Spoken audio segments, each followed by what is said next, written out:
हरि ओम तत्सत। मैं मातंगी देवी का ध्यान करता हूँ। वे रत्नमय सिंहासन पर बैठकर पढ़ते हुए तोते का मधुर शब्द सुन रही है। उनके शरीर का वर्ण श्याम है। वे अपना एक पैर कमल पर रखे हुए हैं और मस्तक पर अर्ध चंद्रमा धारण करती हैं तथा कलहार पुष्पों की माला धारण किए वीणा बजाती हैं। उनके अंग में कसी हुई चोली शोभा पा रही है।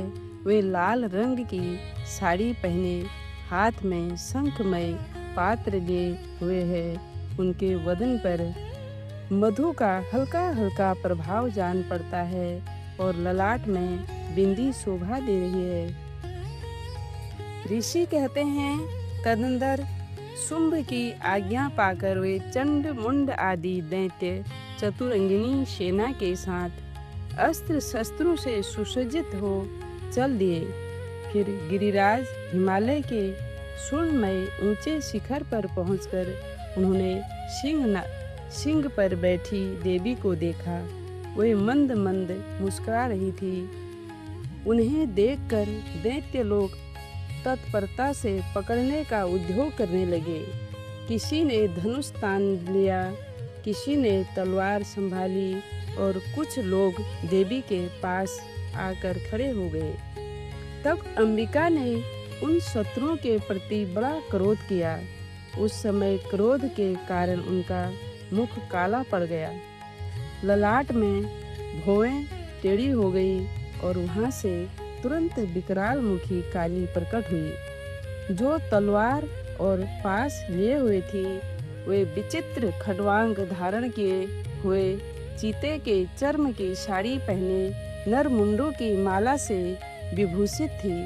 उनके शरीर का मांस सूख गया था, केवल हड्डियों का ढांचा था जिससे वे अत्यंत भयंकर जान पड़ती थी।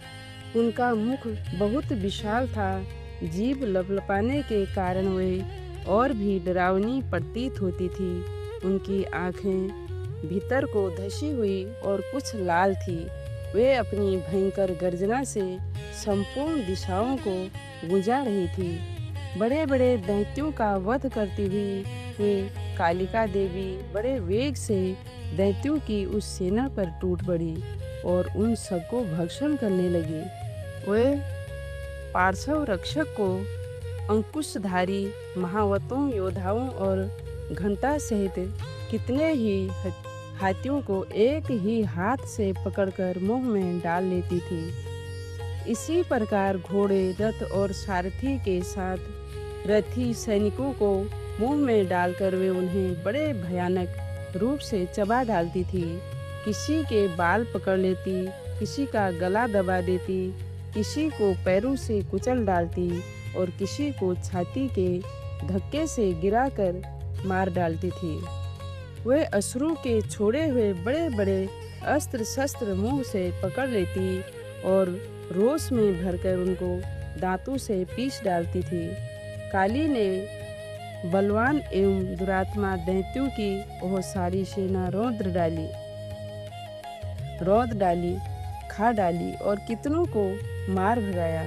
कोई तलवार के घाट उतारे गए, कोई खटवांग से पीटे गए और कितने ही असुर दांतों के अग्रभाग से कुचले जाकर मृत्यु को प्राप्त हुए। इस प्रकार देवी ने असुरों की उस भारी सेना को क्षण भर में मार गिराया।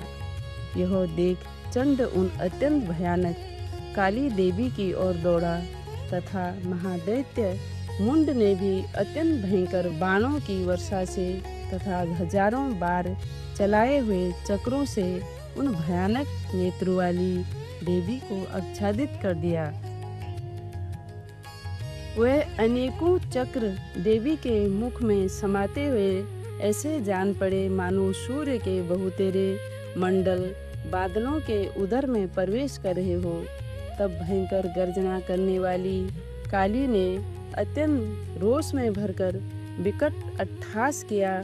उस समय उनके विकराल बदन के भीतर कठिनता से देखे जा सकने वाले दांतों की प्रभा से वे अत्यंत उज्जवल दिखाई देती थी। देवी ने बहुत बड़ी तलवार हाथ में ले हम का उच्चारण करके चंड पर धावा किया और उसके केश पकड़कर उसी तलवार से उसका मस्तक काट डाला। चंड को मारा गया देखकर मुंड भी देवी की ओर दौड़ा।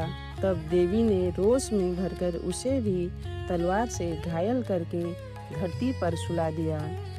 महापराक्रमी चंड और मुंड को मारा गया देख मरने से बची हुई बाकी सेना भय से व्याकुल हो चारों ओर भाग गई।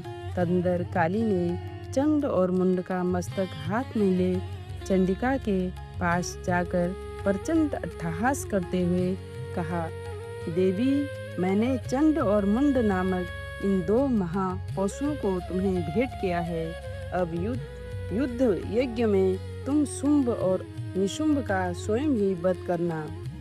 ऋषि कहते हैं, वहाँ लाए हुए उन चंड मुंड नामक महादैत्यों को देखकर कल्याणमयी चंडी ने काली से मधुर वाणी में कहा, देवी, तुम चंड और मुंड को लेकर मेरे पास आई हो, इसीलिए संसार में चामुंडा के नाम से तुम्हारी ख्याति होगी। इस प्रकार श्री मार्कंडेय पुराणे में सावर्णिक मनवंतर की कथा के अंतर्गत देवी महात्म्य में चंड मुंड वध नामक 7वां अध्याय पूरा हुआ। जय जय जय गिरिराज किशोरी, जय महेश मुख चंद चकोरी।